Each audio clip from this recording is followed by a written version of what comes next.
कृष्ण गोपाल राधेश्याम गोविंद बोलो, कृष्ण गोपाल राधेश्याम गोविंद बोलो, कृष्ण गोपाल राधेश्याम गोविंद बोलो, कृष्ण गोपाल राधेश्याम गोविंद बोलो, कृष्ण गोपाल राधेश्याम गोविंद बोलो, कृष्ण गोपाल राधेश्याम गोविंद बोलो, कृष्ण गोपाल कृष्ण गोपाल गोपाल गोपाल राधेश्याम गोविंद बोलो, कृष्ण गोपाल राधेश्याम गोविंद बोलो, कृष्ण गोपाल राधेश्याम गोविंद बोलो, कृष्ण गोपाल राधेश्याम गोविंद बोलो, पंशे पूजन झोपे आनंद घन नील मोहन राधा रमण गोविंद बोलो, कृष्ण गोपाल राधेश्याम गोविंद बोलो, कृष्ण गोपाल राधेश्याम गोविंद बोलो, गोपाल राधेश्याम गोविंद बोलो, कृष्ण गोपाल राधेश्याम गोविंद बोलो, कृष्ण गोपाल राधेश्याम गोविंद बोलो, नंदी करू गणपती विद्या सागरा अज्ञान बुद्धी मध्ये आराध्य मोरेश्वरा, चिंताक्लेश दरिद्र दुःखाले देशांतरा पाठवी, हे रंभा गणनायका विमुखा भक्ता बहु जय जय रघुवीर समर्थ, श्री गणेशाय नमः, श्री सरस्वती नमः, श्री गुरुवे नमः, श्री साईनाथाय नमः, श्री माता पिताय नमः, श्री गुरुदेवताय नमः, श्री नारायणाय कुंडली गौरवार पार्वती पते हर महादेव, सीताकांत स्मरण जय जय राम, जय जय रघुवीर समर्थ.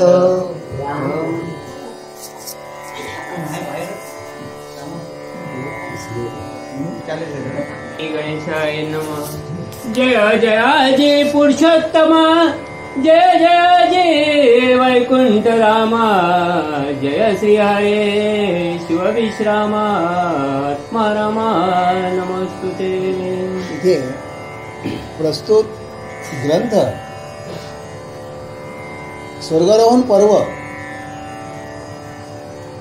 श्री संत नामदेव महाराज गणपतीला वंदन करून जय जयाजी पुरुषोत्तमा, हे भगवंता, हे ऋषिकेशा भगवंता पुरुषोत्तमा, जय जयाजी वैकुंठ धामा, हे वैकुंठाच्या राहणाऱ्या भगवंता, जिथे वैकुंठाला निवास करणारा भगवंता, जय श्रीहरे शिव विश्रामा, हे श्रीहरी की तू शिव श्री शंकराचा एक विश्राम घर आहे, अशा ठिकाणी वास करणारा, माझ्या हृदयात राहणारा आत्मारामा, तुला नमस्कार असो.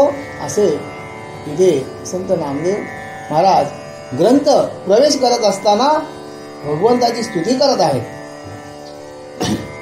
वैशंपायन म्हणे जन्म जयास, पुढील कथा ऐक सावकाश, कलेवरती होय एकमेकास, गुंडली असती वायू. आणि मग इथे वैशंपायन म्हणजे ऋषी जन्मजय राजाला सांगतात, हे राजा, की पुढील कथा, आता जी पुढील कथा तू आता कसं सावधचित्ताने ऐक, की तुला जो काल मागच्या अध्यायामध्ये प्रश्न पडला होता की आजपर्यंत त्याच्या मनाला शंका आली होती आजपर्यंत की एवढी मोठाले हत्तींचे जे देह आहेत ते आजपर्यंत वायुचक्रामध्ये कसे फिरत असतात, आणि त्या शंकेचं निरसन करत असताना आज 6व्या अध्यायामध्ये गुरु राजाला सांगतात, हे राजन, की तू आता एक विश्वासाने सावचित्ताने की तू या कथेकडे असा लक्ष दे की तुला जो प्रश्न पडलेला आहे की आजपर्यंत ते कलेवर जे हत्तींचे जे प्रचंड असे देह वायुचक्रामध्ये एवढ्या कसे फिरत आहेत हा प्रश्न पडलाय, तर तू आता काय कर की ती वायुचक्रामध्ये जी चक्रामध्ये जे कलेवर जे फिरत आहेत ते आता कसे फिरत आहेत ते त्या सांगत आहेत गुरुवर्य राजाला. म्हणून तया वायू चक्रांत दोन्ही अद्यापी असती फिरत, ऐसे ऋषी असे सांगत परी असत्य वाटे जन्म. आणि म्हणून ती आतापर्यंत जी वायुचक्रामध्ये जे कलेवर जे हत्तींचे फिरत आहेत हे ऋषी हे राजाला सांगत असताना त्या राजाचा काय मनावर विश्वास बसत नाही. कधी पण माणसाचा काय असावा, कुठल्याही गोष्टीवर जर मोठा माणूस जर सांगत असेल तो खरोखर वयाने मोठा असतो, ज्ञानाने मोठा असतो, बरोबर की नाही. एखादा मोठा माणूस जर सांगतोय, आता इथे राजाच्या मनामध्ये काय आली, शंका आली, तर हे राजन की तुझ्या मतलब तुझ्या म्हणजे आजोबाने, हे तुझे आजोबा कसे होते, बलाढ्य होतं, ताकदवर होतं, आणि मग त्याही कलेवर भीमाने हा हत्तीची कलेवर वायुचक्रामध्ये फेकली होती. आणि त्यावेळेला त्याच्या मनामध्ये जन्मेच्या मनामध्ये शंका आली. काय शंका आली की एवढं कुठं माझं आजोबा ताकदवर असतील, बरोबर की नाही. की माणसाच्या मनात वाटतं एखाद्याने जर कुठली जर वस्तू जर काय पराक्रम केला किंवा एखादी वस्तू त्याच्या जीवात काय तो कसा काय उचलेल. पण कधी तर याचे हे पूर्वज जे होते हे पूर्वज कसे होते, पूर्वजावर त्यांनी काय केला, अविश्वास केला, बरोबर की नाही. म्हणजे इथे काय झालं, आणि मग त्यामुळं काय झालंय की त्यामुळं काय झालं मागचं की जे 18 ब्राह्मण जे उठायचे होते त्यातून 17 ब्राह्मण उठले, 17 कापड शुद्ध झाला, आणि एक ब्राह्मण काय उठत नाही. का उठला की माणसाच्या मनात शंका आली, बरोबर की नाही. शंका आल्याबरोबर इथे काय झालंय, आता गुरुवार सांगतात की तुझ्या मनात काय आलंय, शंका आली, आणि शंकेमुळे ते झालंय. आणि शंका आली म्हणून ते काय एक ब्राह्मण उठला नाही आणि एक वार कापड शुद्ध झाला नाही. येते कैसे परी झाले मागे पाळते युद्ध उदंड केले, परी कुरुक्षेत्री वचन मोडिले, हे विधान कृष्णाचे. आणि मग पूर्वी काय झालं की कुरुक्षेत्रावर हे कौरव पांडवांचं युद्ध झालं. आता परवाच मी बोलून गेलो की कशासाठी युद्ध झालं, हे कौरव पांडवांचं हिस्सासाठी, बरोबर की नाही. की किंवा काहीतरी आम्हाला मिळावा, की आम्हाला काय नको पण आम्हाला 5 गावं तरी द्या, 5 गाव. त्यावेळेला दुर्योधनाने निर्णय काय घेतला की तुम्हाला सुईच्या आग्रावर सुद्धा बसेल एवढी तुम्हाला काही भेटणार नाही. आणि त्यावेळेला काय झालं, त्यावेळेला शेवटला म्हणजे सलोख्याचं जे त्यांचं जे चाललेलं होतं ना तर कौरव पांडवांचं ते तिथे काय आलं, तिथे भांडणात रूपांतर झालं. आणि मग हे घनघोर युद्ध झालं, आणि त्या युद्धामध्ये कौरवही गेलं, विषय महत्वाचा, कौरव गेलं, कौरवांचं त्याच्यामध्ये हरले. आणि त्यावेळेला हे पांडवांनी हे राज्य केलं. आणि पांडवांनी जेव्हा राज्य केलं तेव्हा धर्माने हस्तिनापुराचं राज्य सांभाळताना धर्माने प्रजेचं सांभाळ कसं केलं की प्रजेचं जसं वडील जसा मुलांना सांभाळतो त्याप्रमाणे धर्माने प्रजेचं पालन केलं. आणि मग त्यावेळेला हे युद्ध होत असताना हा युद्धामधला प्रसंग आहे की हे जे कलेवर जेव्हा हत्तींचे जे कलेवर हे कोणी विमानेवर वायुमंडळामध्ये फेकलं होतं. आणि मग त्यावेळेला इथे जन्मेच्या मनामध्ये काय, राजाच्या मनामध्ये काय आली, शंका आली. गुरु आधी आवडीने म्हणजे शिष्याला बोध करतोय, पण शिष्याच्या मनात काय आलंय, शंका आली, आणि शंका आल्यामुळे हा प्रसंग झालेला आहे. देवाची वासना ऐसी जे झाले सांगावे पार्थासी, म्हणून मोह उपजला त्यासी गीता मुखेसी. आणि मग ज्यावेळेला देवाचा ज्या कुरुक्षेत्रावर जेव्हा युद्ध झालं त्यावेळेला देवाची इच्छा काय होती, आजपर्यंत हा भगवंतानी जो बोध केला, बरोबर, बोध केला, प्रत्येक गीता मनुला गीता सांगितली, विश्वाकुलाला गीता सांगितली, त्याच्यानंतर या गीतेचा काय झाला, त्रास झाला. त्याच्या आता ही गीता सांगायची कोणाला, बरोबर की नाही. मग आता हा ज्ञान, हा अमोघ ज्ञान, गीता अमोघ ज्ञान हा द्यायचा कोणाला. मग भगवंताच्या मनामध्ये मोह उत्पन्न झाला की तिथे पार्थ काय झाला, शिष्य झाला, आणि भगवंत त्याला बोध करत आहेत. आणि मग कुरुक्षेत्रावर गीता सांगितली, उपदेश केला. आणि त्यावेळेला हा ऐकण्याच्या परिस्थिती नव्हता अर्जुन काय बोलत होता, अरे दे भगवंता की तू काय मला युद्ध करायला सांगतोस, काय माझ्या म्हणजे हे सगळा माझा जो परिवार आहे, हे माझे मामे आहेत, मेहुणे आहेत, गुरु आहेत, बंधू आहेत, यांना का मारायला सांगतोस भगवंता, आणि याला मारून मला काय भेटणार आहे. भगवंता तू माझ्या बरोबर असताना, आमच्या बरोबर असताना आम्हाला काय कमी आहे काय, एका क्षणात आम्ही राज्य घेऊ भगवंता, तरी पण तू मला युद्धाला प्रवृत्त का करतोस, बरोबर की नाही. मग एवढं करत असताना भगवंताने पुढे जाऊन सांगावं, अरे तारिता आणि मारिता मज वाचून कोण उतरिता. बघा पुन्हा सांगते, अरे अर्जुनाला सांगते भगवंत, अरे अर्जुना, अरे तारणारा मीच आहे, मारणारा मीच आहे, बरोबर. जसा पुडीमध्ये आत्मा घालतं भगवंत, जेव्हा बाळ जेव्हा आईच्या उदरात साठवलं जातं त्यावेळेला त्याचा पालन पोषण कोण करतोय, भगवंतच करतोय की नाही.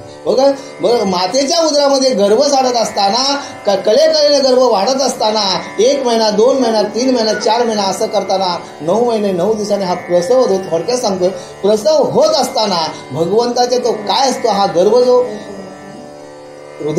आईच्या पोटात असताना हा तो पिंड काय बोलतोय की भगवंता मला या खाली काय नरक कुंड आहेत, म्हणजे खाली मूत्राशय आहेत, मूत्राशय आहेत आणि घाण आहे आणि त्याच्यावरती गर्भविषाण, त्याच्यामध्ये याच्यामध्ये काय होते, त्या मलमूत्राच्या खाणीमध्ये हा जीव पोसत असताना जीव काय बोलते भगवंताला, हे भगवंता मला यातून वाचव.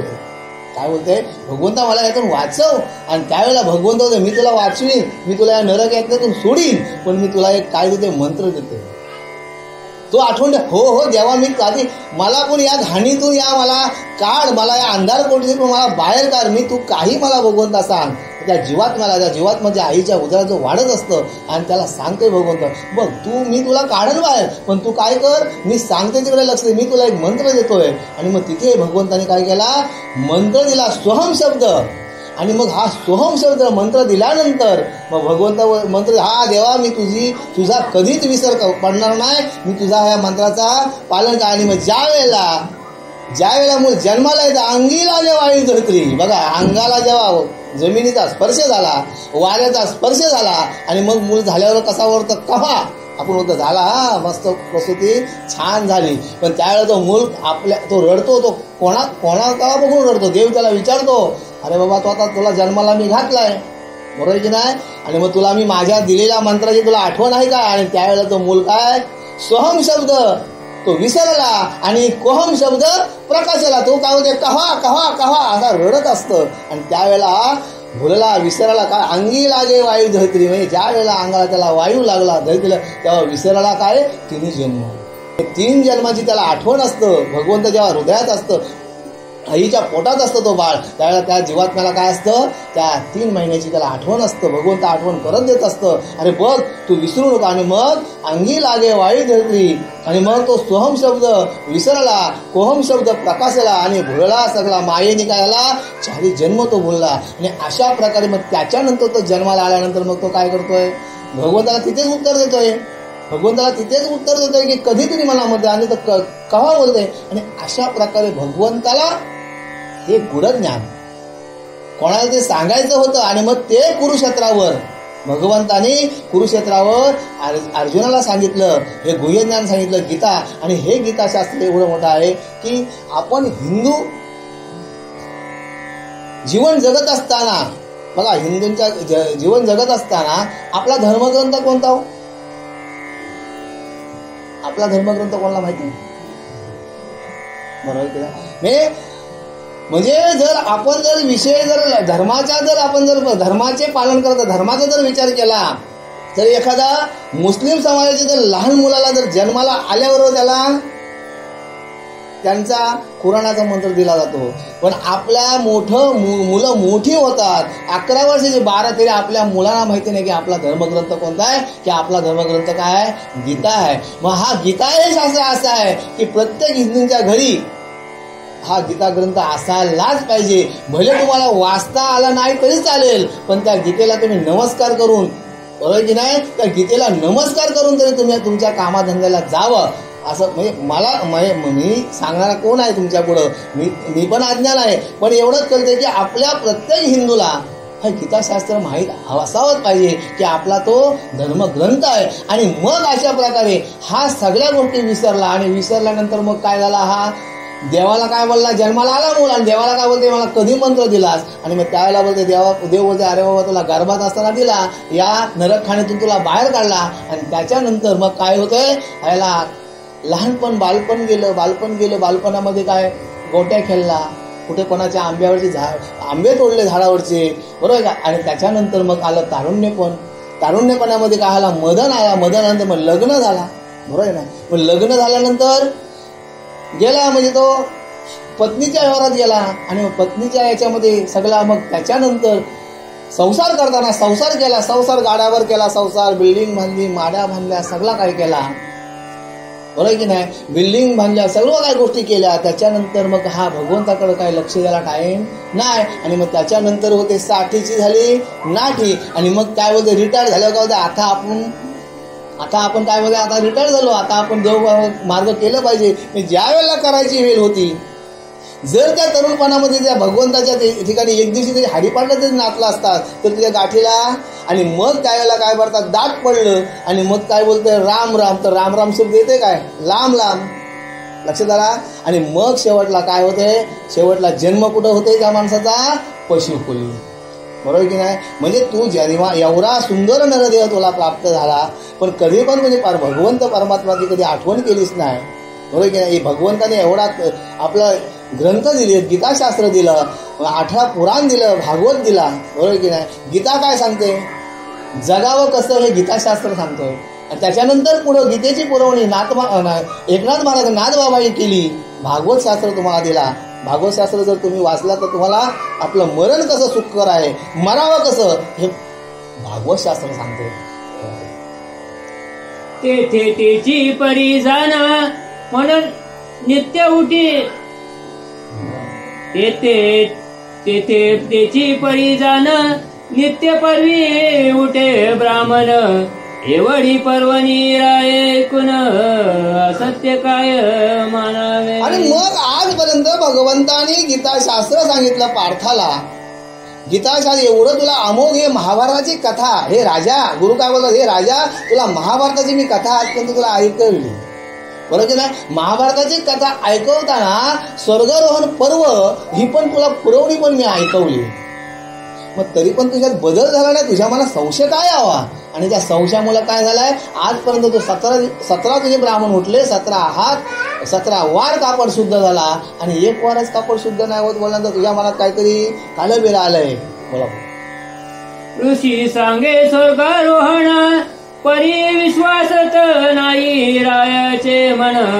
कथा होता संपूर्ण न उठेची ब्राह्मण. म्हणजे गुरुवर्य एवढा तिडकीने एवढा म्हणजे अमोघ असा ज्ञान देत असताना ह्या राजाच्या मनामध्ये काय झाले, स्वर्गारोहण पर्व ही कथा ऐकताना राजाच्या मनामध्ये शंका आली. आणि मग त्या शंकेचं कारण काय झालंय की एक ब्राह्मण उठला नाही आणि एक हात कापड किंवा एक वार कापड शुद्ध झालं नाही. आणि मग त्यामुळं बरोबर तैसेची कापड शुद्ध न होत, ते राजा थोर गजबला तेत. आणि चित्ती की काम जपत एवढी प्रचिती नाली. आणि मग ही त्याच्या मनामध्ये, राजाच्या मनामध्ये ही शंका आल्यामुळे राजाला काय झालंय, प्रचिती आली नाही. बघा, आपण जर कोणाच्या विषयी जर मनात जर आपला चांगला भाव असतो, पण त्याच्याविषयी जर आपल्या मनामध्ये जर शंका आली तर आपण त्याचा कधी कधी त्या माणसाच्या समोर आपण तिडकीने बोलत असतो, म्हणजे मन मोकळे करून आपण बोलत नाही. आणि इथे राजाची परिस्थिती तशीच झाली की गुरु एवढा गुह्य ज्ञान सांगतोय आणि राजाच्या मनात काय आलाय, शंका आली. आणि त्या शंकेचं कारण इथे हे एक ब्राह्मण उठला नाही आणि एक वार कापड शुद्ध झाला नाही. मग राया ऋषीस केली विनवणी, कथा संपूर्ण सांगितली स्वामिनी. परी प्रचिती मद लागुनी नशेची ताता वडी. आणि मग रायाने त्या गुरुवर्याने विनंती केली, हे गुरुवर्या, आजपर्यंत तुम्ही कथा एवढी सुंदर कथा सांगितली, एवढा मला अमोघ ज्ञान दिला, पण मला या कथेची प्रचिती आली नाही, मला याचा काय आला, अनुभव आला नाही. म्हणजे आपण सहज बोलतो ना, एखादी गोष्ट आपण सांगितली म्हणजे आपल्याला काय होतं, त्याचा अनुभव काय, पुरावा काय. बरोबर, मला या गोष्टीचा मला पुरावा नाही आला. मग तुम्ही आता काय करा की मला ही कथा पुन्हा सांगा. म्हणजे ज्या वेळेला सीतामाईने, बघा काय सांगायचा विषय, की ज्या वेळेला सीतामाईने रामप्रभूंना प्रश्न केला की आजपर्यंत आपण एवढा मोठा युद्ध जिंकलो, रावणाला मारला, सगळा वानराई आपल्याला सहकार्य केलं, बरोबर की नाही. मग या वानराई आपल्याकडं सहकार्य करत असताना आपल्याकडं काही जेवण सुद्धा नाही घेतला आपला, बरोबर की नाही. रानात जावं, पालापाचोला खायचा. आणि त्या वानराई काय केलं, रामाला सहकार्य केलं. कशासाठी सहकार्य केलं, की ज्या वेळेला सीतेचं हरण झालं त्यावेळेला रामप्रभूंना या वानरांचं साह्य घ्यायला लागलं, या हनुमंतरायाचं साह्य घ्यायला लागलं. आणि मग हे अमोघ कार्य, बघा अमोघ कार्य जे रामाने जे केलं, रामाने एकट्याने केलं का नाही. जर रामाच्या बरोबर जर हनुमंत जर राया नसते रामाच्या बरोबर जर हनुमंत नसतं रामाला एवढं लंकेमध्ये विजय मिळवता आलं नसतं. का विजय मिळवता नसतं आलं याचे तुम्हाला दृष्टांत सांगतो की ज्या वेळेला कुंभकर्ण रामावर जेव्हा स्वारी करायला येतं त्यावेळेला कुंभकर्ण हा एवढा बलाढ्य असतं की हा रामाला ऐकत नाही. रामाने एक बाण मारला तर त्याचा तो प्रत्युत्तर देत असता आणि असं करता करता की राम हतबल झाला पण कुंभकर्ण काय मारता येत नाही. आणि त्यावेळेला हनुमंतरायांना चिंता पडली की हा कुंभकर्ण का ऐकत नाही. मग हनुमंतरायांनी काय केलं, तो जी आपली सटवी आपण बोलतो ना, मुलं झाल्यानंतर आपण 5वी करतो घरी, त्या सटवीच्या कडे गेला आणि सटवीकडे गेल्यानंतर तिच्या सटवीच्या दारात हनुमंतरायाने लोटांगण घातले आणि त्या सटवीने विचारलं तुला काय पाहिजे. त्यावेळेला हनुमंतरायाने सांगितलं की मला काय नाही, माझं एक काम आहे की या कुंभकर्णाचा मरण कशात हे मला सांग. तसं मला सांगता येणार नाही. मग तसं मला का सांगता येणार नाही, तो तर मला रावण मारील. मी जर सांगला तर मला रावण मारण्याचे मी आताच मारीन, बरोबर की नाही. रावण तर तुला उद्या मारील. तुम्ही सांगलास कुंभकर्णा मारला मी आताच तुला मारीन. मग त्यावेळेला त्या सटवीने सांगितला की कुंभकर्ण लढाई करत असताना जो त्याला लढाई करणारा सामनेचा जो वीर आहे तो त्याला पाठ दाखविल तेव्हाच कुंभकर्णाचा मरण येईल. म्हणजे बघा हनुमंतरायाची रामावर श्रद्धा काय होती, मग त्यावेळेला लढाईचा दुसरा दिवस उगवला आणि मग कुंभकर्णाची आणि रामाची लढाई होत असताना राम काय मागं सरत नाही. पण शास्त्र काय होता, सटवीने काय अक्षर लिहिला होता कुंभकर्णाच्या याच्यामध्ये की याला जो त्याला मारणारा वीर पाठ दाखविल. म्हणजे ज्या वेळेला कुंभकर्णाने रामाची पाठण बघितली की याला लगेच मृत्यू, हा शास्त्र होता. आणि आता राम प्रभू पाठ दाखवणारा वीर नव्हता. आणि मग आता हनुमंतरायाला प्रश्न पडला आता काय करायचा. हनुमंतराया शेपटीला सांगते, राम बाण मारतोय, मग आता कानान शेपटीकली रामाच्या असा कानान गुदगुल्या करतोय, पण राम काय मागं बघत नाही. राम आपण बघा कधीतरी लहान मुलं हा पराक्रम करतात, आपण बसलो असतो शांततेत मागून येऊन आपल्या कानात काहीतरी घालतात. तसा हनुमंतराया शेपटीने रामरायाच्या कानामध्ये केसाचा पुचका लावतोय. राम बघत नाही पण असं जोरात करतो. आणि त्यावेळेला राम फटकन पाठीमागं बघतात कोण आहे, तेव्हा ते रामप्रभू बघतात तेव्हा भगवंता, हनुमंत सांगते रामप्रभूमध्ये भगवंता चुकून माझी लागली शेपटी तुमच्या कानाला. आणि ज्या वेळेला रामाची पाठण कुंभकर्ण बघितल्याबरोबर कुंभकर्ण तिथे लगेच रणांगणात पडला आणि राम बोलून लागते तर कुंभकर्ण रणात पडला. तेव्हा राम हनुमंताला विचारतात कुंभकर्ण मेला कसा. तर त्यावेळेला हनुमंताला सांगतात की याच्या लेख काय लिहिला होता सटवीने की याचा मरण कसा होता ते तुमची पाठ बघितली, म्हणजे जो त्याला कोण मारेल त्याची पाठ बघितल्यावर कुंभकर्णाचा मृत्यू होता. म्हणजे मला सांगा की विश्वास किती गाढ होता. मग त्यावेळेला की हनुमंतरायाला मग सीतामाई बोलते हनुमंतरायाला एवढ्या सगळ्या आपल्या पराक्रम या हनुमंतरायाने केलं, मग हनुमंतरायाला काहीतरी आपण द्यायला पाहिजे ना. आपण साधा कुठं जरी कोणाचं जर काम केला तर लगेच त्याला आपण काहीतरी बक्षीस देतो, बरोबर की नाही. आणि मग आता हनुमंत तर त्यावेळेला रामप्रभू बोलतात अगं सीते तो तुझ्याकडं काय बक्षीस घेईल. आणि त्याला माझ्याकडे तर हनुमंतरायाला माझ्याकडे बक्षीस द्यायला काय नाही की हनुमंत एवढा विश्वासी होता. लक्षात आला, हनुमंत एवढा निढळ अशी भक्ती होती तर रामप्रभू तर हनुमंताला द्यायला काय होता. आणि मग त्यावेळेला सीताबाई काय बोलते माझ्या बाबांनी मला दिलेल्या मोत्यांचा हार मी तो देईन. आणि थोडक्यात सांगते ज्या वेळेला भर सभेमध्ये हनुमंतरायाने मोत्यांचा हार दिला आणि मग हनुमंतरायाने हातात घेतलेली माल आणि जाऊन एका झाडावर बसला आणि झाडावर बघतोय एक मणी काढतोय तोडतोय जाताना, त्याच्यात काय होतं राम नाही. म्हणजे हनुमंतरायांचा भगवंतावर विश्वास किती होता. सांगायचा तात्पर्य काही दृष्टांत काय घेतला की इथे गुरु शिष्याचा संवाद होत असताना इथे राजाचा मन त्या गुरुवर बसला नव्हता. जर राजाचा मन जर त्या गुरुच्या सांगण्यावर जर बसला असता तर तो 8वा ब्राह्मण उठला असता की नाही. आणि मग तिथे भगवंताला सीतामाई सांगते काय शेवटला हा बोलतो मरकटच ना, बघा माकडाचं चालं करतोय. तेव्हा रामप्रभू हसले अगं सीते तसं नाही, तो काहीतरी शोधतोय त्याला जाऊन प्रश्न करूया. आणि मग त्यावेळेला सीतामाई येते आणि हनुमंतरायाला प्रश्न विचारते की हनुमंता की तुला अमूल्य म्हणजे माझ्या एवढ्या आवडीचे बघा माहेरची दिलेली मुलीला कुठलीही वस्तू ही आवडीची असते. त्या वस्तूला तिच्या नवऱ्याने सुद्धा हात लावला तर तिला ते खपत नाही. आणि मग तिच्या एवढी अमोघ तुला वस्तू दिली असं तू ते मनी तोडतो. तर माई मी तुला काय सांगू की मी माझ्या रामाला शोधतोय, माझ्या परमात्माला शोधतोय. तर याच्यात परमात्मा नाही, ज्याच्यामध्ये राम नाही ती वस्तू मला काय कामाची. ज्या वस्तूमध्ये जर राम नाही ती वस्तू मला काय कामाची. आणि मग त्यावेळेला सीतामाई सांगते एवढा तुझा दृढ विश्वास आहे. तो बोलतो माई तुम्हाला काय सांगू, भगवंत माझ्या कशात आहेत, हृदयात आहेत. आणि मग त्यावेळेला हनुमंतरायाने काय केली, छाती फाडून दाखवली. आणि त्यावेळेला सीतामाई सुद्धा नतमस्तक झाली. म्हणजे कसा म्हणजे हनुमंत हा कसा म्हणजे भक्त कसा होता, ही अत्यंत विश्वासी, की त्याने स्वामींची जी सेवा केली ती कशी केली, विश्वासाने केली. बरोबर की नाही. आजपर्यंत आपण नोकरी करताना सुद्धा ज्याला प्रामाणिकपणे नोकरी करतो तिथे त्या माणसाला कधी धक्का बसत नाही.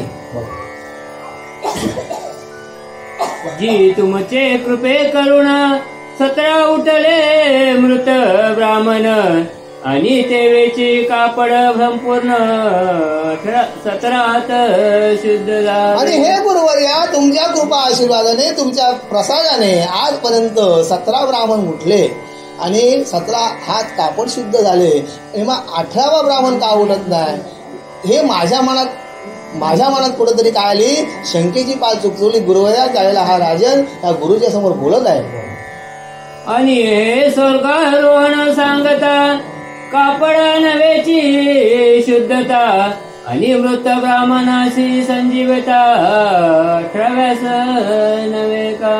आणि मग हा गुरुना सुद्धा प्रश्न पडला की आजपर्यंत 17 दिवसाचा 17 परवाची तुला कथा सांगितली आणि एवढी कथा मी सांगितल्यानंतर 18वा ब्राह्मण का उठला नाही, एक हात कापड का शुद्ध झाला नाही. आणि हा प्रश्न इथे या ओळीमध्ये गुरुला पडलेला आहे. मग गुरु पुढे काय बोलतात,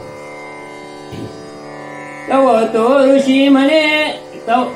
तो ऋषी असे म्हणत राया काय तुवा मानिले सत्य वचन सांगे यथार्थ नाही तरी शाप देई. आणि मग काय झालं, या गुरुवर यांनी या राजाला काय विचारलं, हे राजन की आजपर्यंत मी तुला कथा कशी सांगितली, लढीवालपणे सांगितली. तुला कथा आत्मज्ञान आत्मबोधावर तुला कथा सांगितली.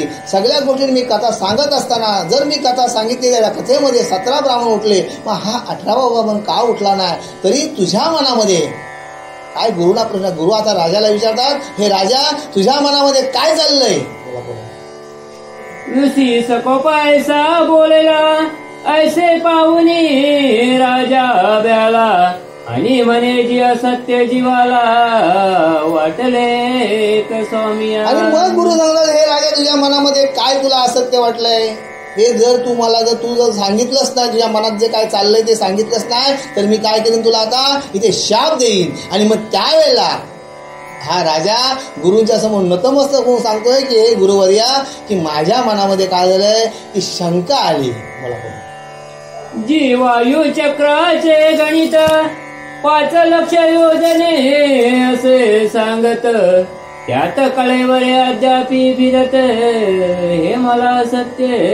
आणि मग इथे राजा बोलते, हे गुरुवर्या की आजपर्यंत जे हत्तींची जे कलेवरे हत्तींची जी प्रेत आहेत 5 लाख योजने दूर या वायुचक्रामध्ये फिरत आहेत, ते अजूनपर्यंत एवढी जड देही हत्तीची प्रेत कशी फिरत असतील ही मला शंका आली. मग वायू चक्री दर्भ टाकुनी ऋषीने कळेवरे पाडिली धरणी तया गजबजे करुणी दिशाद सर्व दाट. आणि मग बघा त्यावेळेला जे ऋषी जे होते हे महान होते, महान. त्यांच्या तोंडातून जर एक अमुक शब्द जरी आला तर त्या शब्दाप्रमाणे घडत असतं. आता सुद्धा आहे, आपण एखाद्या माणसाला बोलतो बाबा तो जर तोंडातून काय शब्द बोलला तर खरा होतं, पण त्याची तेवढी तिथं भक्ती झालेली असतं म्हणून त्याच्या प्रत्येक तोंडातला शब्द काय होतं, खरा होत असतं. पण आता कलीमध्ये काय झालंय, माणसाचा काय झालाय, देवावरचा विश्वास उरलाय. बरोबर की नाही. अजून पुढे जाऊन सांगतं, देवाला सोडा घरी आई वडील जे आहेत त्यांच्यावरचा सुद्धा मुलांचा विश्वास उरलाय. मुलं काय बोलतात, काय केलं आमच्यासाठी, बरोबर की नाही, काय केलं आमच्यासाठी, तुम्ही जन्माला होते तर आमच्यासाठी काय करून ठेवला. मग मला सांगा मुलांचा इथे, अरे पण त्यांची परिस्थिती गरीब असेल पण तुला जेवू तर घातलं नाही एक टायमाचा, तुला अंगावर कपडे दिले, उघडा ठेवला. त्यावेळेला त्यांना त्यांची परिस्थिती तशी नव्हती, त्यावेळेला त्यांना जीन्सची पॅन्ट देता नाही आली, पण तुला चड्डी तर दिली त्याही, बरोबर आहे की नाही. आणि मग एवढं करत असताना की माणसाचा काय पाहिजे, प्रत्येक माणसाचा काय पाहिजे, विश्वास पाहिजे. आणि तुझं आहे तुझं पाशी, पण तू जागा चुकला, ते तुझ्या जवळच आहे, बरोबर की नाही. परवा बोलून गेलो, ज्याच्या घरी म्हणजे ज्याच्या घरी आई वडील आहे त्याला कुठं तीर्थाला सुद्धा जायची गरज नाही, त्याला कुठं देवला सुद्धा जायची पण गरज नाही. आणि ज्या सुनेला सासू सासरा आहेत बघा, अजून पुढे जाऊन ज्या सुनेला सासू सासरा आहेत आणि मग ती दुसऱ्या घरून त्या घरात नांदायला येते, मग त्यावेळेला ती नांदायला येतात ती त्या घराचाच खाते ना, तिच्या सासऱ्याने कमवलेला आनंदाने खाते, बरोबर की नाही. आनंद, मग त्या सासऱ्याने कमवलेल्या इस्टेटीवरती त्या तूप रोटी खात असतं आणि मग त्याच्यातून एक चतकोर त्या सासऱ्याला जाता येत नाही. पण आताची परिस्थिती अशी चिंताजनक आहे की त्या आई वडिलांना सुद्धा आपल्या महाराष्ट्रातच वृद्धाश्रम जास्त आहे तो भाऊ, ही आई वडिलांना त्या वृद्धाश्रमामध्ये जायला लागते. मला सांगा तुम्ही ही परिस्थिती का, पण त्या सासऱ्याने कमवलेला धन होता, काही काही प्रॉपर्टी होती, म्हणून तू आज सुखाने घास मोडतोस की नाही. मग ते सासू सासऱ्यांची अडचण का, त्यांचे जर तुम्ही जर पाय दिले हो, त्यांचे जर त्या सासू सासऱ्याचे जर तुम्ही पाय दिले तर तुम्हाला ते देवाप्रमाणेच आहेत का, तुम्हाला देवाला जायचीच गरजच नाही. भगवंत इथे सुद्धा राजा काय सांगतोय की राजाला गुरु काय सांगतोय की तुझ्या मनात तुझ्या शंका आली म्हणून हा, आणि मग गुरुने काय केलंय की एक गर्भाची काडी घेतली आणि ती आकाशात फेकली आणि मग ते जे हातीचे जे कलेवर होतं ते खाली पाडलेले आहे. मग ऋषी म्हणे रायासी, दृष्टी पाहे कलेवरासी, मग सोडून असनासी, राया पाहो चालेला. म्हणजे आजपर्यंत राजा तुझ्या मनामध्ये ती शंका होती की हे हातीचे कलेवर कसे आकाशात फिरतात का नाही, आणि मग त्यावेळेला गुरुवर्यांनी काय केलंय, मंत्रशक्तीने ते कलेवर खाली पाडले की चल तुझ्या मनातली जी शंका आहे शंकेचे निरसन कर, की प्रत्यक्ष तुला गावाच्या बाहेर मी काय केलंय ते हाती खाली पाडलेले आहेत, चल तुझ्या डोळ्याने तू पहा चल, असं गुरु त्याला सांगत आहेत. तव पर्वता एवढी दोन्ही गजांची कलेवरी देखोनी, जन्मजय राजा विस्मित मनी, म्हणे बली होते. आणि मग ती पर्वतासारखे देहाचे जे हत्ती जे होते, हत्तीच्या राजाने जेव्हा डोळ्याला पाहिलं, नजरेने पाहिल्यानंतर मग त्याच्या मनामध्ये विश्वास आला की काय माझे पूर्वज जे होते ते किती बलाढ्य होतं, किती ताकदवर होतं, खरोखर एवढाले मोठ्या हत्ती त्यांनी आकाशात सहजगत्या 5 लक्ष योजने दूर फेकून दिलं होतं आणि ते अजूनपर्यंत वायुचक्रामध्ये फिरत होतं. म्हणजे आणि त्यावेळेला राजा मनाला ते पटलं आणि हे गुरुने त्यांना सिद्ध करून दाखवलं. विकल्प अंतरीचा गेला, राजा पुनरिपी असनी बसला, मग आठरावात शुद्ध झाला आणि उठला. आणि मग अशा प्रकारे हा राजाच्या मनाचा जो संशय होता, विकल्प होता, तो त्याचा राजाचा म्हणजे निरसन झाला. आणि मग त्या पुण्याच्या बलावर तो 18वा ब्राह्मण जिवंत झाला आणि 18वा हात जो कापर होता तो सुद्धा शुद्ध झाला. आणि मग इथे काय झालंय, आता इथे गुरु आशीर्वादाने राजा काय झालाय, पुनीत झालेला आहे. मग राव म्हणे ऋषीशी, माझ्या पेळीले निसेंदासी, माझ्या संध्यास.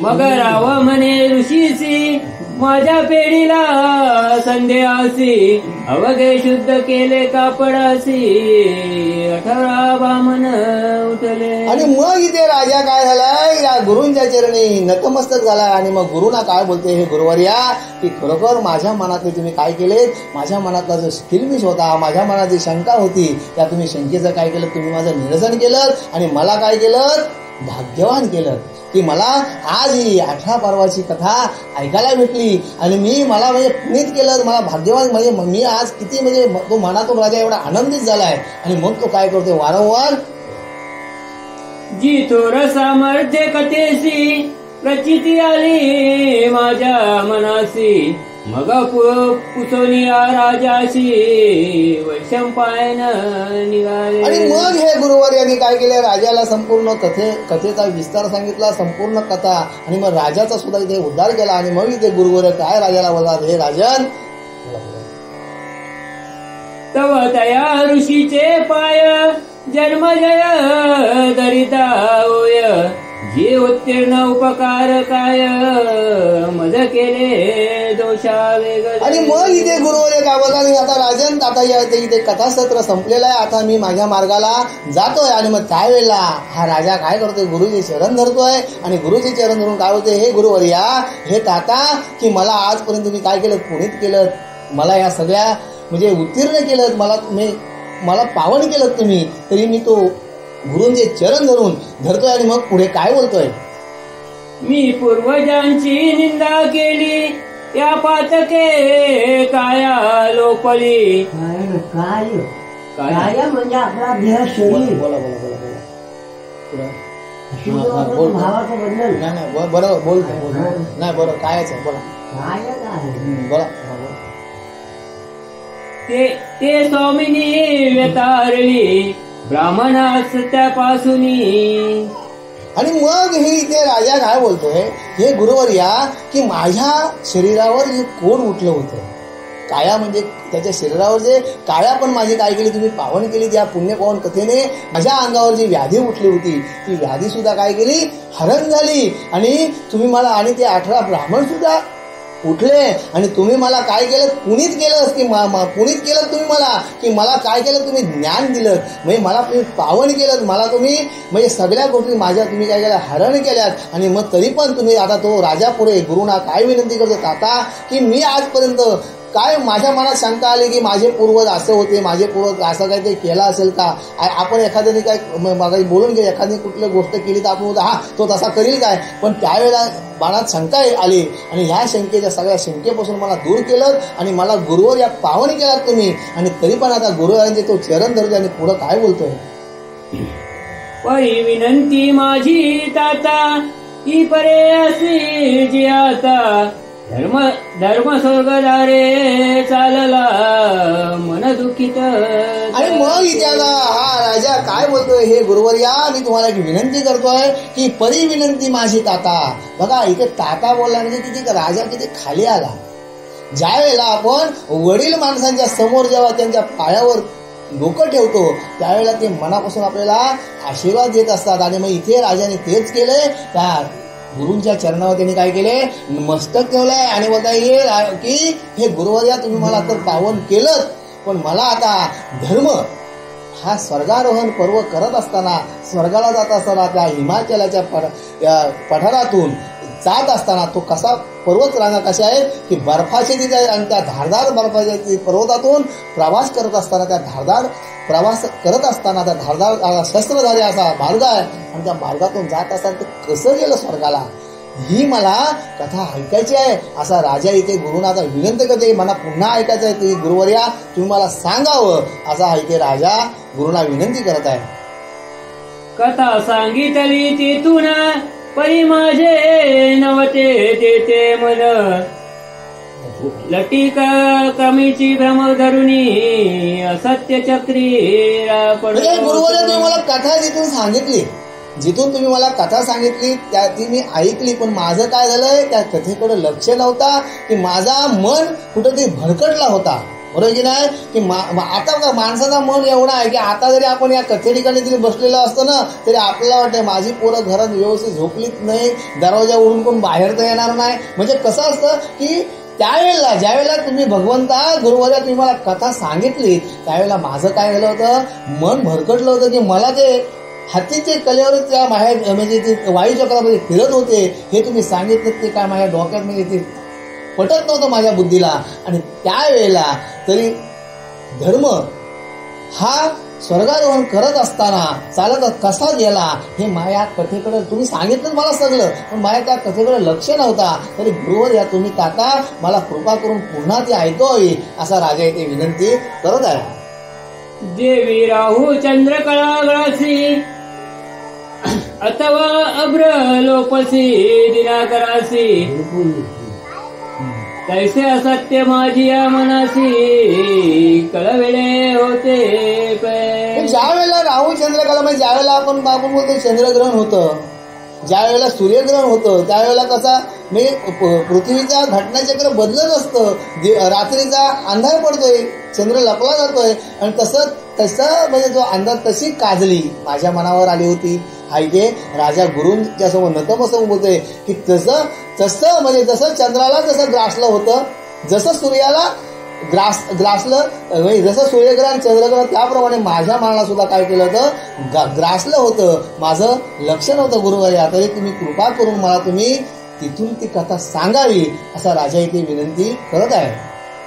जेवी मिनासे उदकात परिपार नसे त्याचा कळत, तैशेची माझी हे चित्त सत्य खेळत होते. ज्या वेळेला मीन म्हणजे मासा हा ज्या वेळेला उदकात असतं त्यावेळेला तो उदकामध्ये तो किती अंतरावर आहे की त्या उदकाचा त्याला अंत कळत नाही का, त्याचं ते घर असतं आणि त्यावेळेला तो त्याला ते त्याचं भान राहत नसतो, त्याच्या पाण्यामध्ये विहार करत असतं.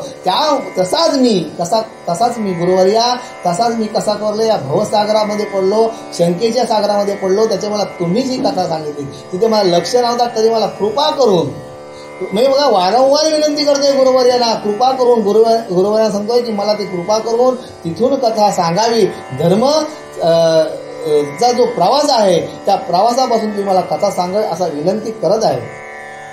परी ते माझी या चित्तभ्रांती स्वामीने केली असे पोळती, प्रत्यक्ष पडून असती दोन्ही कळेवरे दाखविली. आणि तरी हे गुरुवर्या की माझ्या मनामध्ये जी शंका होती त्या शंकेचं निरीक्षण तुम्ही केलं, मला तुम्ही पावन केलं, मला प्रत्यक्ष जे हत्तींची जे कळेवर होती, प्रेत होती ती तुम्ही खरोखर पाडून दाखवलीत आणि मला काय केलं, पावन केलं. तरी पण गुरुवर्या की मला तुम्ही पुढील कथा सांगावी असा इथे राजा गुरुना बोलत आहे.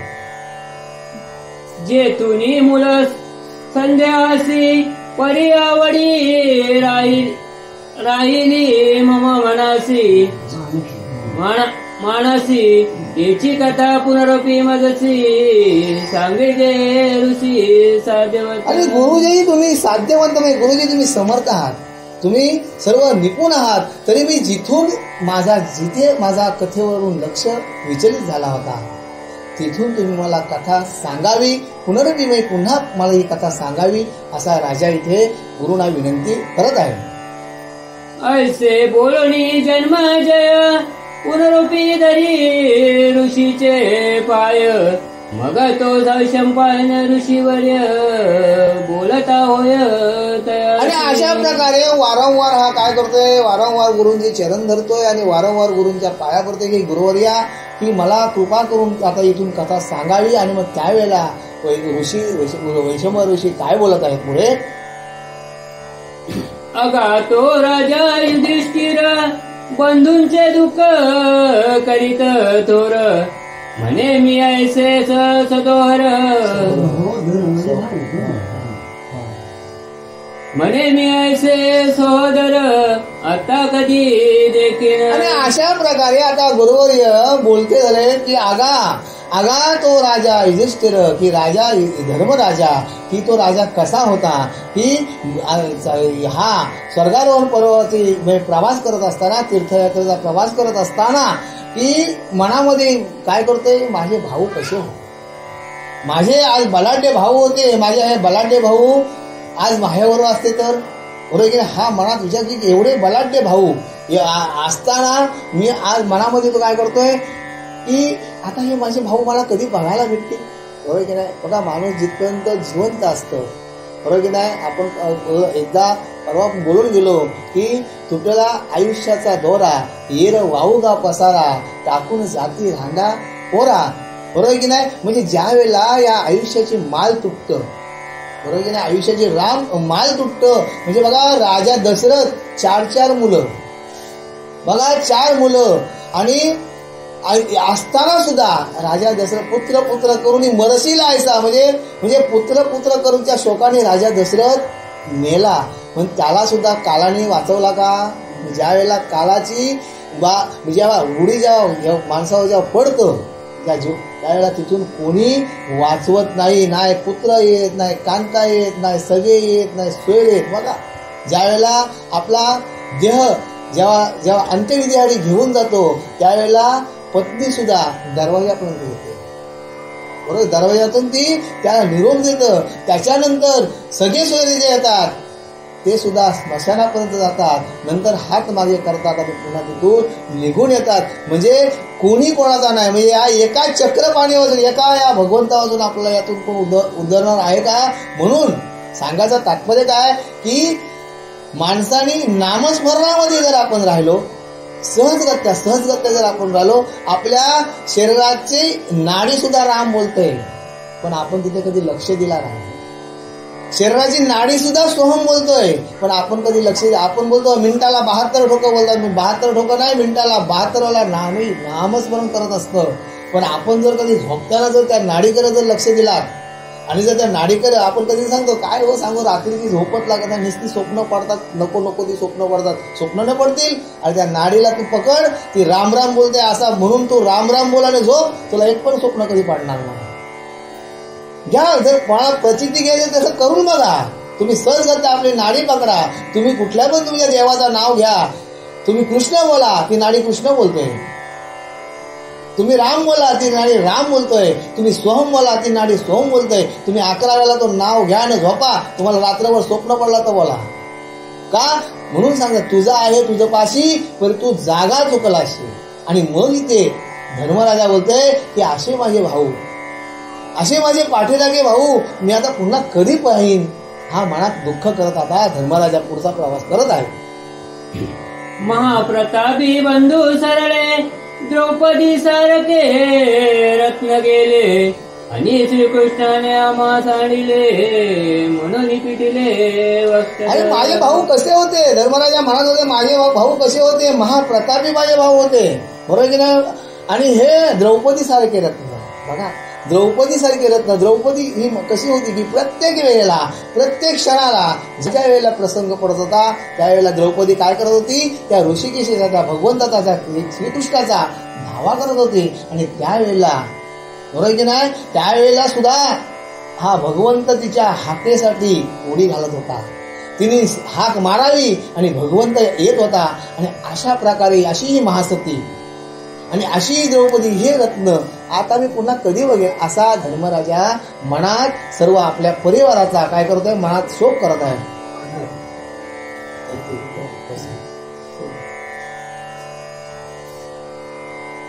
कुंडली कवरदा हरे विठ्ठल, पार्वती पते हर हर महादेव, कांत स्मरण जय जय राम, बालकृष्ण महाराज की जय, महाराज की जय, जय जय रघुवीर समर्थ.